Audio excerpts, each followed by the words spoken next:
이번 시간에는 미국 이민사에 대해서 좀 정리를 해보겠습니다. 미국 이민국의 기록을 보면은요, 최초의 한국인은 1901년 1월 9일 하와이에 도착한 퓨터 류라고 합니다. 이 사람이 최초 이민자로 기록은 되어 있지만은요, 1894년에서부터 1901년까지 131명의 항민들이 샌프란시스코 항구를 통해서 미국으로 왔다는 기록도 있습니다. 그 131명 중에서 86명은요, 홍콩과 상하이를 통해서 들어온 인삼장사들이었습니다. 그 이후에 하와이 사탕수수 농장 이민이 있죠. 당시에 값싼 노동력을 찾던 그 농장주들이 1903년에서부터 1905년 2년 사이에 7,000명의 한인 노동자들을 갖게 됩니다. 그 당시는 아직 한일합방 이전이었죠. 이 사람들이 하와이를 도착을 하는데요, 대부분이 20대 독신 남성들이었습니다. 그래서 이 사람들이 각각 농장으로 흩어져서 일을 하게 되다가요, 시간이 흐름에 따라서 이 사람들이 이제 결혼을 해야 되기 때문에 또 그 사진 한 장만 보내서 한국에 있는 이제 신부들을 구하게 됩니다. 사진이 젊었을 때 20대 미국에 도착했을 때 사진을 보낸 거죠. 역시 또 신부들도 이제 사진을 보냈는데 아주 앳된 신부들이었죠. 10대부터 20대 초반에. 그렇게 해서 사진만 보고 결정이 돼서 배를 타게 됩니다. 그 배를 타고 도착을 해서 보니까 신랑 상당히 나이가 들어 있었죠. 그래서 이 사람들을 사진 신부라고 불렀습니다. 그렇게 하와이 이민이 시작이 되고, 그 사람들이 어느 정도 자리를 잡고, 그 중에 성공한 사람들이 더 나은 기회를 찾아서 샌프란시스코로 들어가게 됩니다. 샌프란시스코는 그 중국 사람들이 광산을 개발하고 또 횡단철도를 놓아준 대가로 중국계, 그러니까 아시안계가 자리 잡을 수 있는 도시였습니다. 아마도 미국에서 아시안계가 제일 많이 살고 있는 데가 샌프란시스코일 겁니다.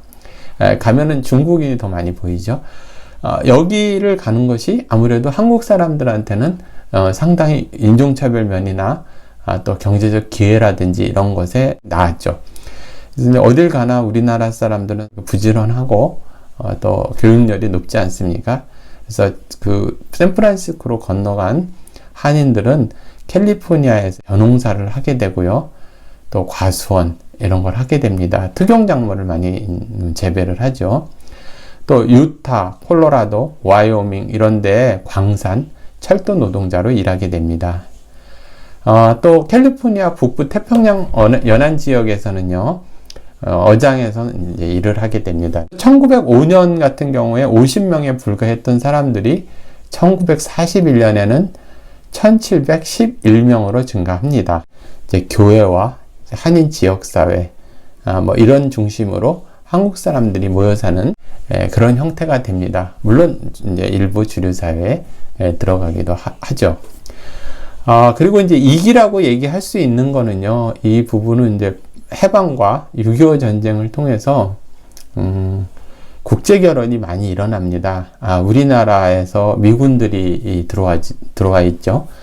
그러니까 미군들이 한인 여성들과 기지촌 중심으로 많이 결혼을 하게 됩니다.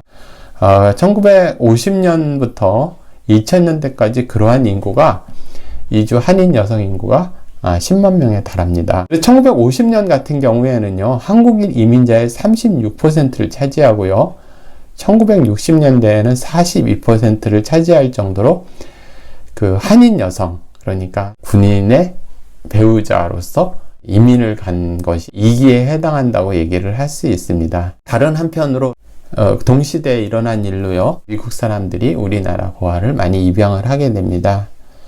1970년대 같은 경우에 있어서는요, 미혼모 아이들을 주로 입양을 많이 했습니다. 1954년부터 2002년도까지 전체가 15만 명이었는데 그 중에서 10만 명이 미국으로 간 걸로 추산되어 있습니다. 정리를 해서 말씀을 드리면 대다수가 한인 여성, 그러니까 미군 배우자가 된 한인 여성, 그 다음에 입양되는 사람들, 그리고 아주 극소수의 유학생이었던 사람들 중심으로 2기는 설명을 드릴 수 있습니다. 그리고 이제 좀 3기라고 이야기를 할 수가 있는데 1965년에 이민법이 개정이 됩니다. 1970년대 초에 약 3만 명 정도의 한인이 미국으로 이민을 갑니다. 85년부터 87년 사이에는요, 한 3년 사이에 연 3만 5천의 한국 사람들이 미국으로 이민을 갑니다. 이 이민 숫자는 그 멕시코, 필리핀 다음으로 세 번째로다 우리나라 이민이 많이 가게 되는 거죠. 이민자들의 대부분은 뭐 독립이민이나 투자이민도 있지만은요, 초청이민이 상당히 많았습니다. 그러니까 이전에 저 2기 때 말씀을 드렸던 미군과 결혼한 한인 여성들의 형제들, 부모, 뭐 이런 사람들을 초청해서 들어오게 되는 경우가 많았죠. 한국보다는 낮은 직급에서 직장에서 일을 하게 됩니다. 보통 다운그레이딩이라고 이야기를 하죠. 그리고 이제 한인 교회 중심으로 한국 사람들끼리만 주로 어울리고 다니는 그러한 형태의 이민자의 삶이라고 이야기를 할 수가 있습니다.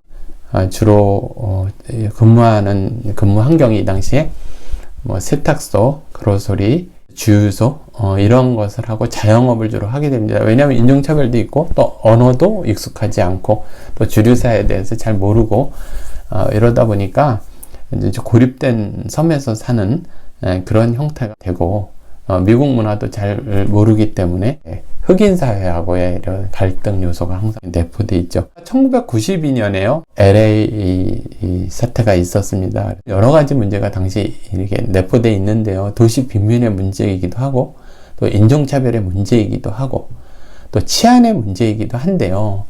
그 타겟이 한인이 되는 겁니다. 사실 흑인 폭동이 백인 지역에 가서 폭동을 일으키거나 공격을 하면 바로 공권력이 진압을 해버리는데 한인들이 주로 상대하는 고객이 히스패닉이라든지 이제 흑인 대상으로 하는 업종이다 보니까요. 왜냐하면 인종차별 때문에 또 백인 지역에 가서 크게 뭐 백화점이나 또 쇼핑몰에서 이렇게 성공하거나 거기 입점할 수 있는 그러한 또 사회적 경제적 지위를 획득하지 못한 상태에서 한인이 돈 벌 수 있는 데는 좀 위험한 장소, 할렘, 또 흑인이 많은 지역, 이런 지역에서 할 수밖에 없었기 때문에요.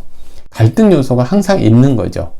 그러니까 그쪽에서 느끼기에는 한인들은 왜 돈은 흑인 지역에서 벌어가면서 왜 여기 살지 않고 백인 지역 가서 살고 돈만 여기서 벌어가느냐. 그리고 왜 지역사회에 잘 투자를 하지 않느냐. 또 뭐 기부를 하지 않느냐.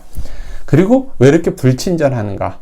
그리고 왜 오히려 이렇게 인종차별적인 이런 표정이라든지 이런 걸 이렇게 많이 짓느냐? 이제 이런 불만이 항상 있었고요.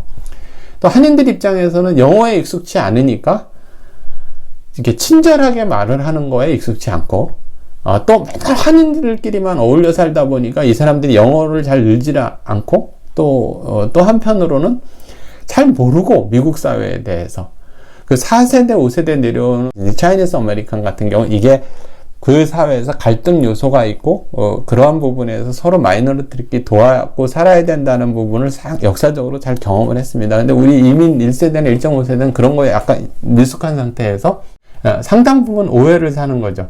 또 오해가 아닌 경우도 있습니다. 왜 어렸을 때부터 민족주의, 국수주의 교육을 많이 받다 보니까 이상하게 차별을 또 하는 거죠. 가서 언어와 이민 1세대들이 미국에서 학교를 다니지 않았기 때문에 평상시 그 학교를 다녀서 거기에 진짜 흑인들에 대해서 잘 알고 유색인들에 잘 알고 미국 문화 그리고 어떻게 처신해야 된다는 걸 잘 아는데 이게 서로 이제 그 커뮤니케이션이 안 되고 정서적 교감이 없는 거죠. 한인업소 2,300개가 전부 약탈당하거나 전부 파괴되고요. 피해액은 한 4억 달러 상당한 금액이죠. 그래서 이게 92년에 4.19 폭동이라고 이야기를 하는데 상당히 충격을 받았습니다. 그 당시에 모든 삶의 터전을 다 잃어버렸기 때문에 한인들이 상당히 좀 낙담을 많이 하시고 슬픔에 잠겼습니다. 그러면서 이게 새로운 전기가 됐죠.